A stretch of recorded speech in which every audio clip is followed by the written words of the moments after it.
तो ट्रंप के टैरिफ पर प्रधानमंत्री नरेंद्र मोदी का पहला बयान सामने आया। पीएम मोदी ने कहा कि किसानों के हित से कोई समझौता नहीं होगा। पीएम मोदी ने कहा कि अगर इसके लिए मुझे व्यक्तिगत तौर पर कोई कीमत चुकानी पड़ी तो मैं उसके लिए तैयार। प्रधानमंत्री ने कहा कि भारत अपने किसानों के साथ मजबूती के साथ खड़ा है।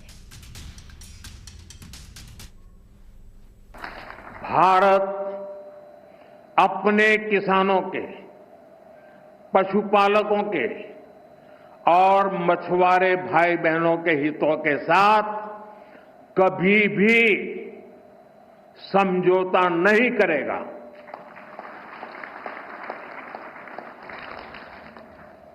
और मैं जानता हूं व्यक्तिगत रूप से मुझे बहुत बड़ी कीमत चुकानी पड़ेगी, लेकिन मैं इसके लिए तैयार हूं। मेरे देश के किसानों के लिए, मेरे देश के मछुआरों के लिए, मेरे देश के पशुपालकों के लिए आज भारत तैयार है।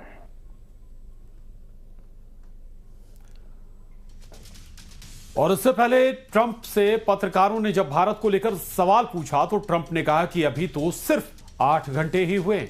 देखते हैं क्या होता है आगे। अभी आपको और भी बहुत कुछ देखने को मिलेगा।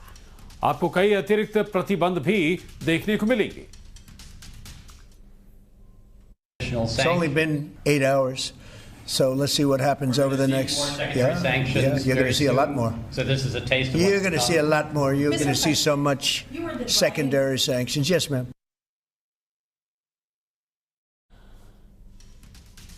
तो आखिर अमेरिका और भारत के बीच ये सब हो क्यों रहा है?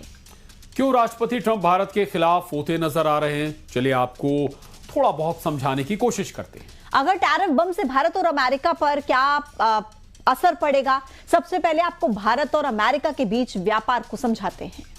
साल 2024 का एक रिपोर्ट के मुताबिक भारत अमेरिका के बीच 11 लाख करोड़ का व्यापार होता था। इसमें अमेरिका से भारत को करीब 3.46 लाख करोड़ निर्यात किया जाता है। थोड़ा आंकड़ों को आप ध्यान से समझिएगा। अगर बात भारत की करें तो भारत की ओर से अमेरिका को 7.35 लाख करोड़ रुपए का निर्यात किया जाता है। बिल्कुल, और जितना निर्यात अमेरिका भारत को करता है उससे ज्यादा भारत से अमेरिका के लिए निर्यात किया जाता है।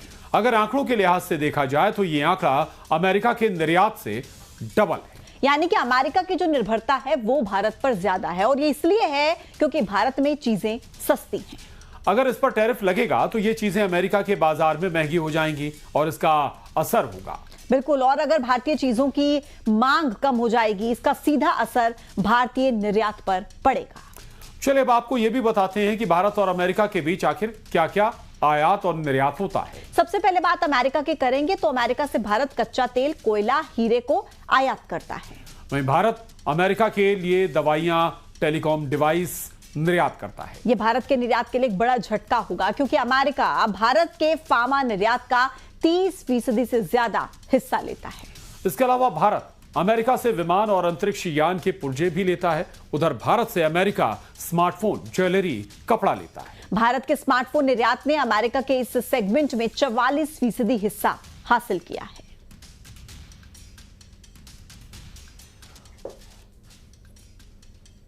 और अब बात उस मुद्दे की जिस पर अमेरिका और भारत के बीच तनाव बढ़ रहा है। दरअसल भारत अमेरिका की जगह रूस से ज्यादा ऑयल लेता है और इसके कारण ही ट्रंप को मिर्ची लग रही है। भारत चीन के बाद रूसी तेल का सबसे बड़ा खरीदार है। यूक्रेन युद्ध से पहले भारत रूस से सिर्फ 68,000 बैरल प्रतिदिन तेल इंपोर्ट करता था। मई 2023 तक यह बढ़कर 20 लाख बैरल प्रतिदिन हो गया, जबकि 2025 की अगर बात करें तो जनवरी से जुलाई तक भारत हर दिन रूस से 17.8 लाख बैरल तेल खरीद रहा है। और पिछले 2 साल से भारत हर साल 130 अरब डॉलर से ज्यादा का रूसी तेल खरीदता आ रहा है। हालांकि भारत अमेरिका से भी ऑयल खरीदता है, लेकिन बहुत ही कम। इराक, सऊदी अरब के बाद अमेरिका से भारत सिर्फ 2.71 लाख बैरल तेल प्रतिदिन खरीदता है। इसलिए ट्रंप टैरिफ वॉर पर अब आ गए हैं।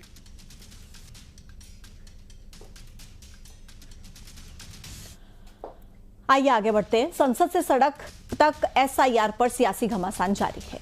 विपक्ष संसद में चर्चा पर अड़ा हुआ है और संसद की कार्यवाही नहीं चल पा रही। विपक्ष के हंगामे पर कामकाज ठप पड़ा है और विपक्ष ने आज संसद के बाहर भी प्रदर्शन किया।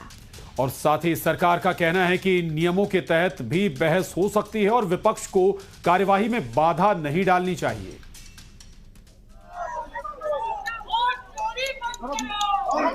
तो संसद से सड़क तक एसआईआर पर कोहराम की तस्वीरें आपके सामने हैं।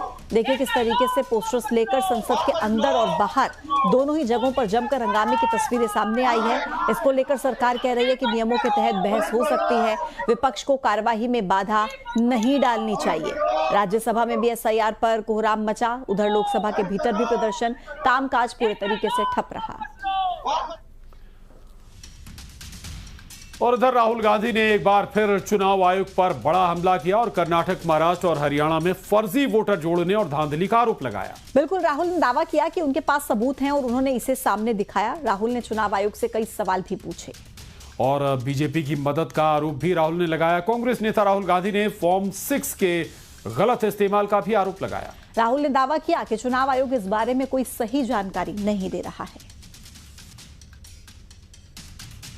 महाराष्ट्र में, और मैंने पब्लिकली कहा, लोकसभा में भाषण दिया,